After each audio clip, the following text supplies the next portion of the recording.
kita ketahui bahwa para pendemo itu menggunakan atas nama rakyat Indonesia hanya untuk menguatkan posisi mereka. Karena posisi mereka akan tetap lemah kalau mereka mengatakan mereka pendukung dari paslon yang kalah.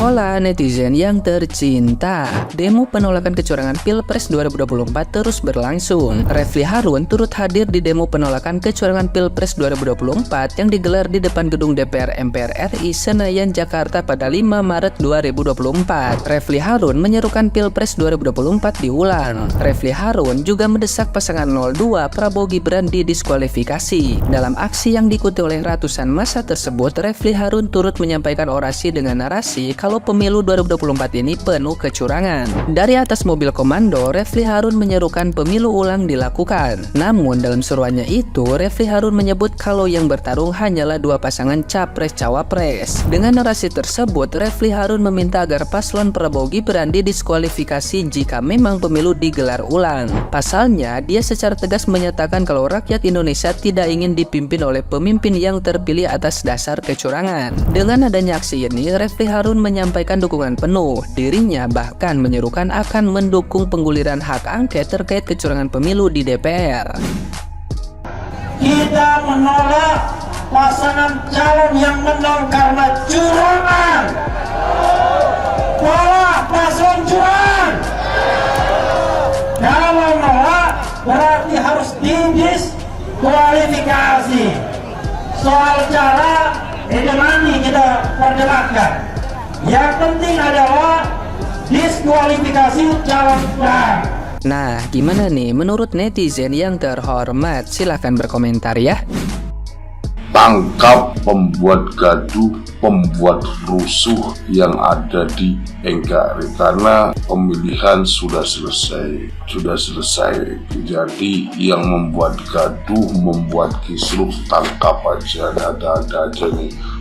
Yang turunkan Jokowi, masukkan Jokowi, wis pokoknya intinya walaupun diulang 10 kali putaran pun tetap Bapak Prabowo yang akan menang, karena Allah yang memenangkan, Allah yang memilih ya.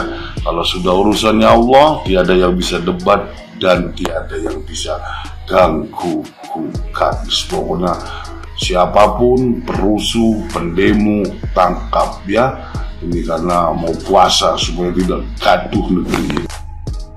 Alah, saya juga ngelihat demo kamu itu udah lebih dari muak. Kayak mau muntah, demo yang dibahas nggak jelas. Saya juga kerja di perusahaan, di PT, tapi saya juga nggak akan terpengaruh dengan demo kelompok-kelompok kamu orang. Nggak ada artinya demo kamu, apalagi demo mau ngelengserin presiden. Yang curang KPU, yang didemo presiden, bansos ini itu, karena kamu nggak dapet aja paling ngiri. Lah, kok nangkap Jokowi? Opo, kok kelangan opo? Sampai aku kelangan opo, kok nangkap Jokowi ku? Maling tak Jokowi? Maling sampean, barang sampai di maling karo Jokowi. Lah kok nangkap Jokowi? Salah Jokowi apa karo sampean iku? Sampai dibayar piro ngomong ngono? Ngomong lah kok aneh kok nangkap Jokowi ku? Aneh kok iku. Negara Indonesia kaya ngene gara-gara Jokowi, maju bisa Jokowi ku. Malah kok nangkap apa iku? Prabowo iki saiki presiden penerus Prabowo. Keren. Lah kok iku apa? Eneng ngono. Pak D Jokowi lho mari teko IKN ning Balikpapan.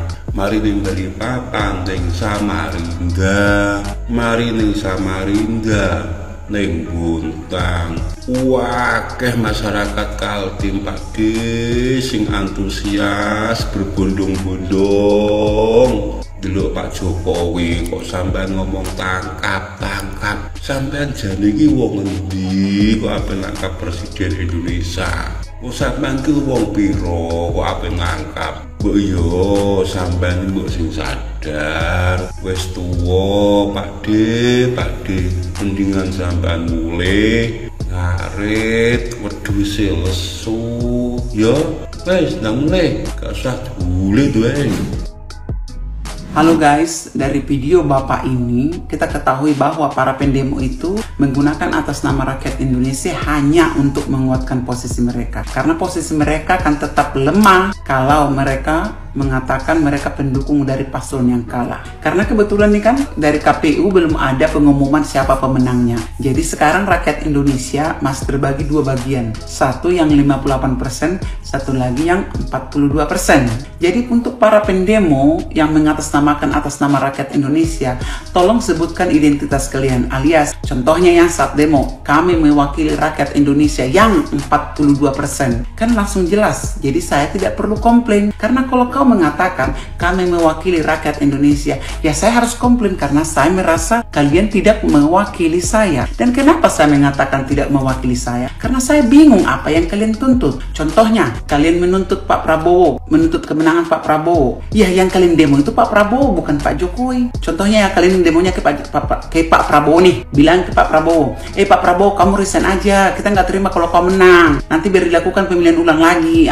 Tinggal bilang kan, bilang ke mereka dia, demonya ke dia bukan ke Pak Jokowi karena capresnya dia. Kalau kalian menuntut masalah kecurangan, kenapa demo ke Pak Jokowi? Demonya ke KPU sama Bawaslu. Apa guna Bawaslu? Bawaslu itu pengawas pemilu. Harusnya yang didemo itu karena dia itu mandiri, independen, bukan di bawah pemerintah. Apa aja kerjaan kau? Kenapa terjadi kecurangan?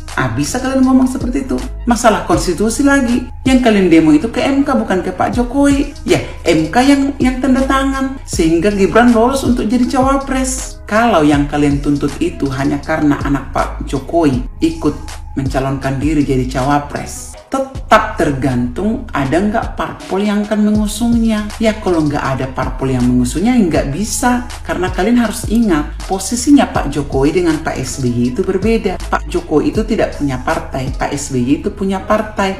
Dia pembina partai dan anaknya ketua partai. Tapi anehnya yang kalian tuntut mundur itu Pak Jokowi. Ya mungkin kalian punya ide kalau Pak Jokowi mundur, kalian bisa menuntut diulang pemilihan umum. Ya mungkin kalau diulangnya kan bisa kalian katakan, Pak Prabowo kau nggak boleh ikutan lagi ya. Nah yang maju untuk pemilihan ulang adalah dua paslon. Mungkin seperti itu. Ya who knows. By the way, negara kita negara demokrasi, siapapun bebas berpendapat asalkan sopan. Ini narasi saya, ini opini saya. Pastinya ada pro dan kontra.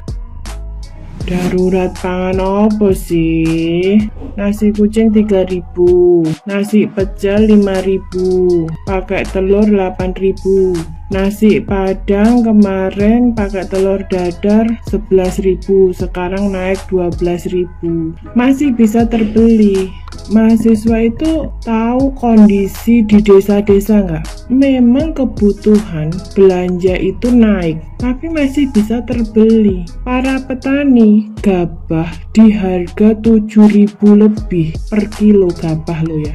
Itu bahagia loh petani. Karena apa? Dapat balik modal paling enggak. Kemarin petani itu kalau misalnya panen nangis kalau di harga di bawah 5.000.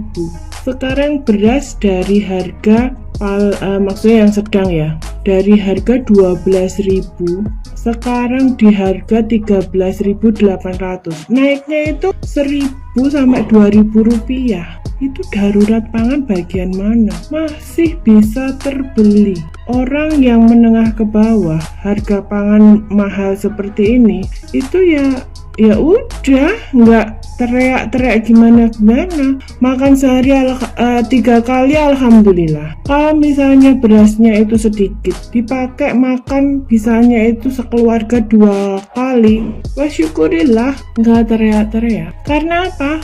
Tetangga mereka yang petani itu bahagia, jadi kaya raya. Enggak, jadi balik modal aja, nggak tombok, nggak torok. Mahasiswa tahu nggak kondisi kayak gini? Cari tahu dulu deh sebelum demo teriak-teriak.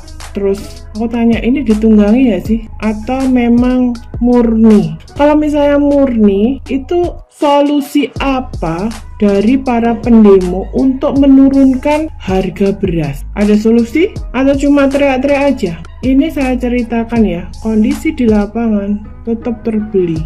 Tomat harga 30.000 sekilo atau satunya itu dihitung kira-kira itu Rp1.000, ya udah nggak usah makan sambal tomat, sambal bawang. Cabai di harga tembus 100.000 atau 2.000 itu dapat 5. Ya udah, yang penting itu ada pedes-pedesnya, nggak harus makan sambal banyak. Orang-orang di daerah, orang-orang desa lebih survive lagi hadapi kenyataan yang ada. Mau demo mau itu enggak, doa usaha selesai ya, karena semuanya seperti ini. Nggak hanya aku aja yang dapat harga mahal, seluruhnya mengalami seperti ini. Maaf, kalau misalnya masih bisa terbeli, ya sudah. Saya bukannya sombong ya, mentang-mentang saya bisa beli. Tapi memang orang-orang menengah ke bawah itu kondisinya kayak gitu. Dan jangan, ini kalau boleh minta ya, jangan nyinyiri deh harga beras mahal. Naiknya itu sekali lagi 1.000, 2.000, dan itu membuat petani itu balik modal, nggak membuat petani kaya raya. Paling tidak sekali lagi membuat petani tidak menangis kayak kemarin-kemarin saat harga gabah dibeli di harga di bawah 5.000 atau beras itu di bawah 10.000. So what?